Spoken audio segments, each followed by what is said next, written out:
Roma'dan herkese selamlar. Merhabalar. Ben Akif. Ben Merve. Uzun zamandır bir açılış yapmamıştık ben Akif, ben Merve diye. Yeni bir seriye başlıyoruz. Açılışımızı Roma'dan yapmak istedik. Yakışır diye. Motosikletimizle daha doğrusu. Bisikletlerimiz derken. Demek ki bir tane daha alacak. İstanbul'daki evimizden çıkıp Avrupa turuna başladık motosikletimizle. Yolculuğumuz kısaca işte Yunanistan, İtalya, Slovenya, Hırvatistan, Karadağ buraları kapsayacak. Adriyatik'in etrafını dönen bir yolculuk. Yolda bahsedeceğiz zaten. Açılışımızı buradan yapmak istedik. Arkamızı kollajen alıp. Evet. Şu ana kadar her şey çok güzel gidiyor. Sonraki videolarda tam bu noktadan devam edecek gezimiz. Başlangıç noktasını buraya alacağız. Evet. Şunu söylemek istiyoruz. Bize çok yardımcı olacak çünkü. Bu seriden önce hani abonelerimizin artması bize çok yardımı dokunacak bir durum. Özellikle 1000 aboneye ulaşmamız lazım ilk etapta. Bu seriyi takip etmeyi düşünüyorsanız lütfen abone olarak bizi destekleyin. Bize çok yardımı olacak. Şimdi İstanbul'a evimizden çıkış anımıza dönelim. Önümüzdeki haftalarda tam bu noktadan devam edeceğiz. Görüşürüz. Çok heyecanlıyım. Maraton başlıyor. Hadi bakalım.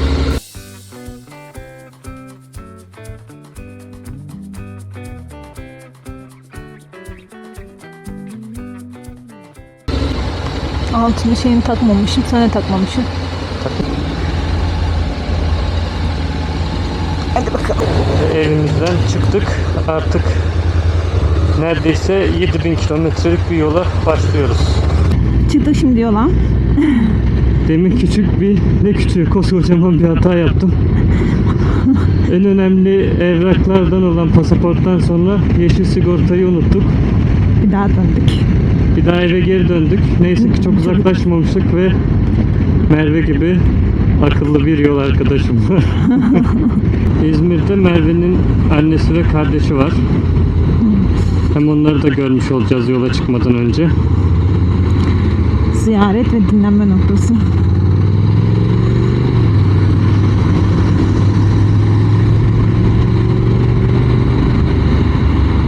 Şimdi Avrupa yakasından Asya yakasına geçiyoruz. Sonra Avrupa'ya dönüşümüz muhteşem olacak. Yani İstanbul'un Avrupa yakasına şöyle enteresan bir şey olacak. Şimdi biz bu köprüden geçiyoruz. Avrupa yakasına dönmek için tekrar köprüden geçmek gerekiyor değil mi normalde? Ama biz köprüden geçmeden İstanbul'un Avrupa yakasına geri döneceğiz. Böyle bir rotamız var. Daha önceden bizi takip etmeyenler için şöyle kısaca özetlemek gerekirse de rotamızı. Buradan şimdi İzmir'e gidiyoruz. Çeşme'den arabalı vapurla Sakız Adası'na geçeceğiz. Oradan başka bir vapurla Atina'ya geçeceğiz. Atina'da kalacağız. Atina'yı gezeceğiz. Sonra Atina'dan Patras'a gideceğiz. Patras'tan da başka bir vapurla İtalya'nın Bari kentine gideceğiz. Böylece İtalya kısmımız başlamış olacak. İtalya'yı güneyden kuzeyine kadar şehir şehir gittikten sonra da sırasıyla Slovenya, Hırvatistan, Karadağ, daha sonra Makedonya üstünden Üsküp'ten aşağı inerek tekrar Selanik'e girerek tekrar Yunanistan'a girmiş olacağız. Selanik'ten sonra da işte Kavala, İskeçe, Gümülcine, Dedeağaç derken Edirne tarafından tekrar Türkiye'ye girmiş olacağız. Yani Avrupa yakasına Türkiye'nin batı tarafından giriş yapmış olacağız. Böyle bir rotamız var. Şu anki planımız her hafta bir bölüm olacak şekilde bu seriyi sizlerle buluşturmak. Abone olup bizi destekleyebilirsiniz. Şimdiden teşekkür ederiz. Yolculuğumuz devam ediyor. evet, çok teşekkürler.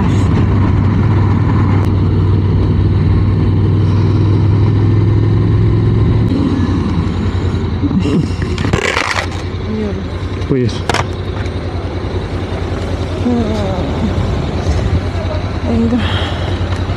Hoş geldiniz. Sağ olun.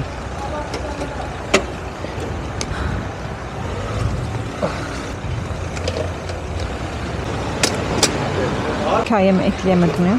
Bilmem. Ne yapıyorsun? Ha, şöyle mi çekiyorsun?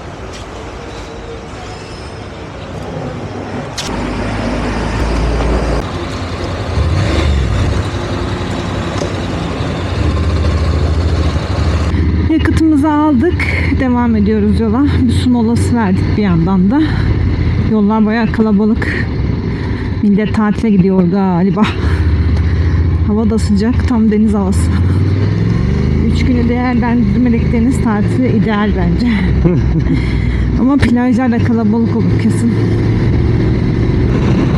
Geçenin de geçmeyenin de para ödediği Osman Gazi Köprüsü'nden geçiyoruz. En azından geçerek para ödüyoruz şimdi. 400 liraya normal otomobiller geçiyor. Açıkçası motosikletlerin farkına bakmadım ama genel toplamına baktım sadece. İzmir'e kadar arabayla yaklaşık 1000 lira. Motosikletle de 700 lira. Orada bile orantısızlık var. Evet, çok az fark var aralarında ya. Yani çoğu şeyde motosiklet normal otomobillerin yarı fiyatına oluyor. Burada %70 gibi bir şey, 75 hatta gibi bir şeye karar vermişler. Teker parasından alsın. 250 olarak 500 alsınlar var bizden ki arabadan 1000 almaları mantıklı olsun. İşte. Şimdi Körfez'i geçiyoruz yani. Çok güzel gözüküyor deniz dümdüz. Biraz- Çarşaf gibi derler ya, aynı öyle. Gerçekten öyle ama sis ve havanın pusundan dolayı Evet, ilerisi gözükmüyor. görüş mesafesi kısıtlı biraz. Bakalım bizim Ege Denizi'ndeki yolculuklarımızda deniz nasıl gözükecek? Tabii şöyle, orada Sakız Adası'na giderkenki süre kısa, 45 dakika sadece. Ondan sonra Sakız'dan Atina'ya 10 saatte, Patras'tan Bari'ye ise 16 saatte gideceğiz gemiyle. Yolculuğumuzun en çileli kısımlarından birkaç tanesinden biri onlar olacak. Böyle gidiyoruz. İzmir otoyolunu takip ederek gitmeye karar verdik. Çünkü öbür yol daha az güvende hissettirecekti bize. 700 lira her ne kadar pahalı olsa da güvenlik bizim için daha önemli. Ben basayım butona. Butona bas diyor. Dur ben basayım. Dur ben basayım.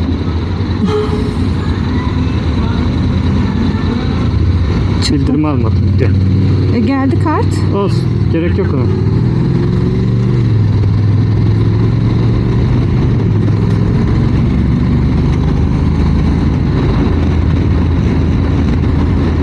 Karavan gidiyor. Pusula var üstünde. Bizim eski adımız Pusulan Rüzgar. Evet, artık değişti. Rüzgar bizi nereye götürürse oraya şeklinde bir anlama gelecek bir isim olarak düşünmüştük ama meğerse Şarkı ismiyle bağdaştı. Neyse, böyle olması gerekiyormuş demek ki. Biz de artık isimlerimize evrildik. Akif ile Merve olarak yayın hayatımıza devam ediyoruz. Yayın hayatımıza.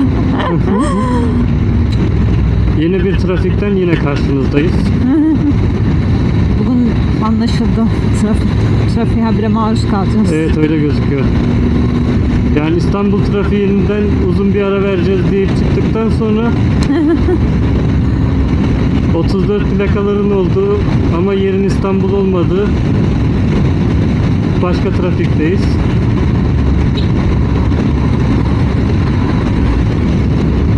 Gerçekten çok fazla 34. Yani hepsi 34 neredeyse. Evet. Bir Yani tane 41 gördüm sadece. Bir de yabancı plaka. sadece bir günlük tatil Bir de Antalya. insanların yıllık izin birleştirmesine sebep olmuş anladığım kadarıyla.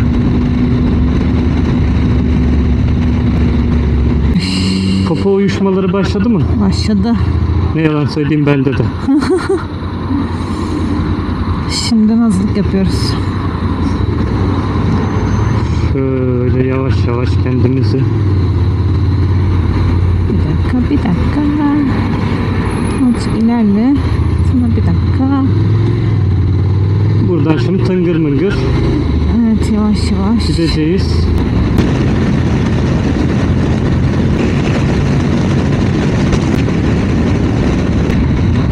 Az önce taşlandım. Yol tarafından taşlandım. Kafama taş geldi. Kafama taş düşsün demişler herhalde. Şimdi ikinci molamızı vereceğiz. Aslında birinci mola yakıt molasıydı. Bu da Bu da durmuşken yakıt alacağız. Yakıt Yani alacağız. şart değil, yarı depo var daha da. Ama konuşamadım. Popo sendromumuzu halledelim diye biraz ayaklanalım. Evet yani Uyuştu yakıt bayağı. alalı 183 kilometre oldu. Bu kadar zamandır motor üstünde oturunca Uyuşuyor. sıra mı var? Sıra mıra var. Gir artık. Yakıt almayabiliriz, şart değil. Ha. Başka yerden mi alacaksın yakıtı? Neyse şunun arkasına doğru.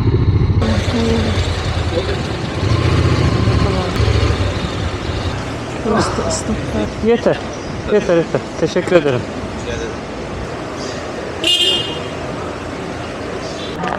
2-3 deneme ses kontrol. Siyah koltuğun güneş altında kalmasının dezavantajlarını az sonra popomuzda hissedeceğiz. Coşturacağız. Götümüz yanacak. Zaten uyuştu. Bu popolar bu sene çok çekecek. Telefonları bilmem neleri koyduk. Hadi bakalım. Yanıyor.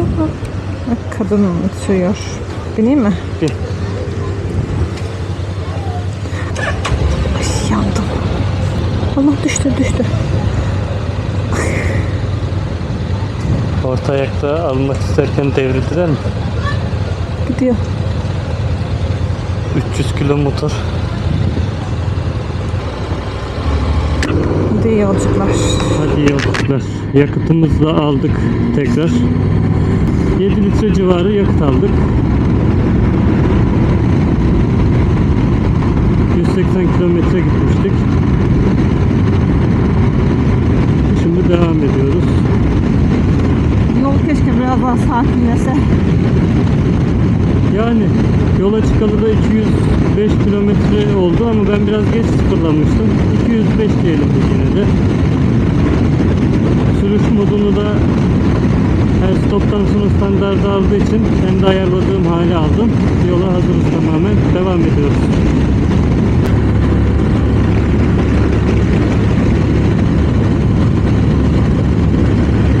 Kaçıncı mola bakalım, 3 mü?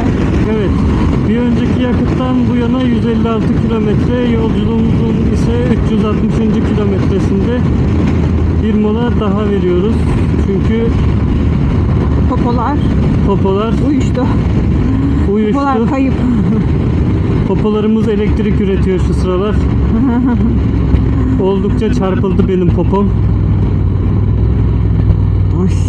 Burada yemek mi yemiştik biz? Ha, evet. Bodrum'a Bodrum. giderken bir önceki şeyde burada yemek yemiştik ama bu sefer direkt benzinciye gidiyorum. Evet. Bu ne? Oo, bu ne böyle? Fena. Devam mı edeyim ya? Bu sıra beklenmez. Biraz duralım. Şurada 2 dakika bir inelim popolarımızı. Sonra devam edelim. Bu sıra beklenmez gerçekten. Bu Çok sıra sıra. beklenmez. Çok fena bu. Şu an yolculuğumuzun 416. kilometresindeyiz.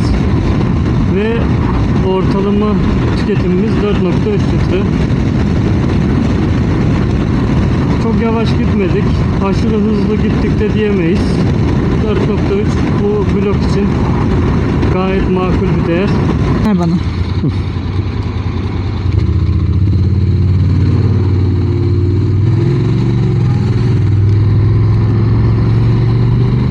HGS'ye yükleme yapmadığımız için butona basarak ödemesiz geçiş yaptık. Yükleme yapınca oradan düşecek. Burada bu tip durumlarla ilgili bilgisi olmayanlar için söylemiş olayım. 15 gün içinde yükleme yapmazsanız artık HGS'den değil de icraî bir ödeme yapmanız gerekiyor. O yüzden 15 günü kaçırmadan ödeme yapmayı unutmayın böyle durumlarda. Buradan çıkıyor. Çık. Bornova'da varış noktasına Neye çakacağız? yavaş yavaş şehrin içine doğru giriyoruz. Saatte 5'e doğru ilerliyor. Merve Hanım'ın memleketine geldik. Evet Merve Hanım, neler hissediyorsunuz? Ay, özlemişim ya. İnsanın kendi memleketine gelmesi ayrı bir duygu oluyor herhalde. Çünkü insanın burada yani anıları falan oluyor ya, onlar falan, ne bileyim, eskiler. Evet. Soldan aşağıya doğru. Soldan aşağıya. Şöyle. Biliyorum. Hatırladın değil mi buraları? Hatırlıyorum, evet. Tamam. Sen o girişi karıştırıyorsun herhalde. Yok, karıştırmıyorum. Niye sordun o zaman bana? Özlemişindir memleketinde yol tarifi yapmayı diye sordum. Hayda. Avrupa yolculuğumuzun birinci günü ve birinci ayağı olan İstanbul-İzmir yolculuğumuz yaklaşık 450 kilometreyi aşmış bir şekilde tamamladık. Kürşatları gördük. Şimdi evimize doğru gidiyoruz, dinleneceğiz ve yarın sabah Çeşme Ulusoy limanından Sakız Adası'na feribotta geçmiş olacağız. Evet.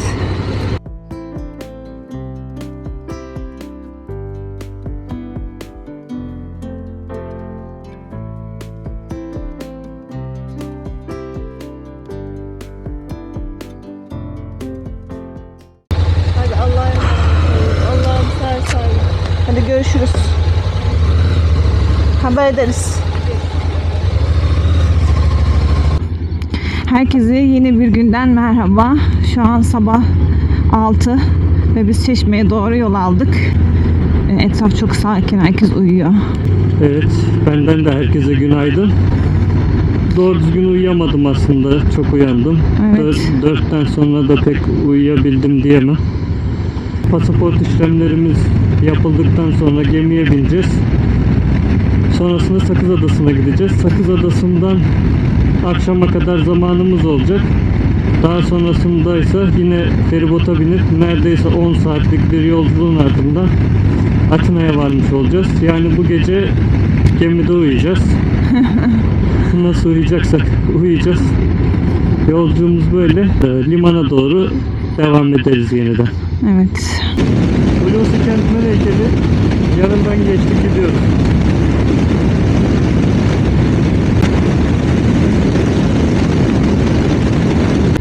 Çeşme'den herkese Merhaba. merhaba.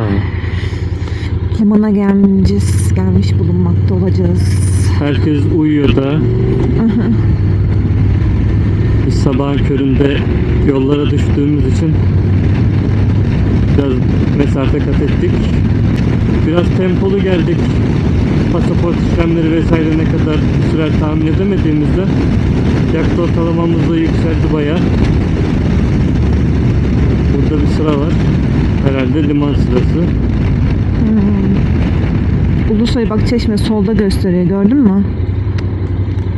Devam mı edeyim? Liman Sola. kapısı yazıyor. Açılmamış daha. Ulusoy Ulusoy Çeşme. soldaki karşıdaki binanın altı mı? Neresi o? Tur yol. Burada Ertürk, Sanıras. Sunrise nerede acaba? Sanıras şuradaydı. Arkada yazıyordu. İçeride mi? Şu tur yol yazıyor ya, oradaydı galiba. Bakayım bir dur. Hadi bakalım bir. Sanıras'tan mı şey yapacağız? Hı hı. Sür şunu. Yüzüne gözüne. Sonra leke oluyor. Şu an seni... Şu an kendini çekiyorsun. Şu an kayıtlı değil mi? Kayıtta. Akif Bey güneş kremlerini sürüyor. Benim zorumdan. Alnına sürdün mü? Sürdüm.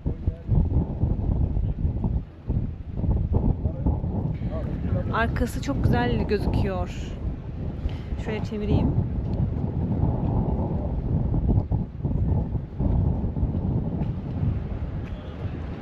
Bizim gemimiz daha henüz gelmedi. Bekliyoruz. Şimdi biz şeydeyiz. Ulusoy Çeşme limanındayız. Pasaport işlemlerimizi yaptık. Önce biz aldığımız firmadan check-in işlemini yaptık. Biletimizin check-inini yaptık. Akif'in girişi sürücü olduğu için, altında bir araç olduğu için onun girişi farklı oldu. Araçla beraber yolcular giremediğini söylediler. O yüzden Merve ile ben ayrı sıralara girdik. Ben liman kapısından içeriye girerek önce burada bir ilk kontrol noktası var. Orada ruhsat vesaire onların bilgisini girip içeriye göndermiş oldular.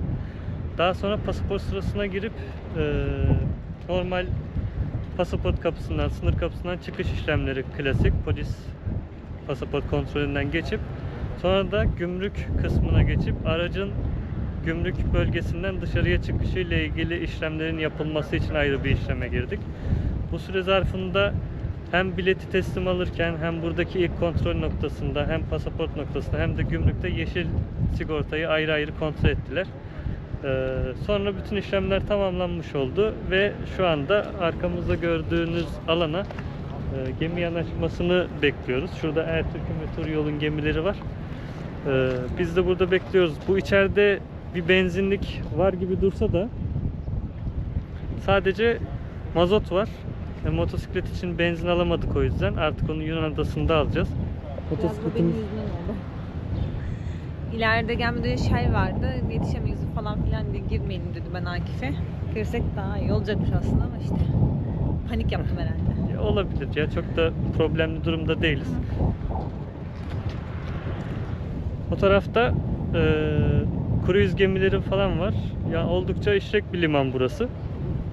Biz şimdi bugün sıradaki rotamız Sakız Adası. Sakız Adası'nda akşama kadar durup Atina'ya geçeceğiz.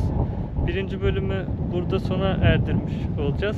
Haftaya gelecek bölümde hem gemiyle Sakız Adası'na geçişimiz hem de yine gemiyle Sakız Adası'ndan gezdikten sonra gemiyle Atina'ya geçiş videomuz olacak. Haftaya görüşmek üzere. Hoşçakalın. Hoşça Bizde kalın. kalın. Abone olarak bu arada bizi desteklemeyi unutmayın. Evet, çok seviniriz. Görüşmek üzere.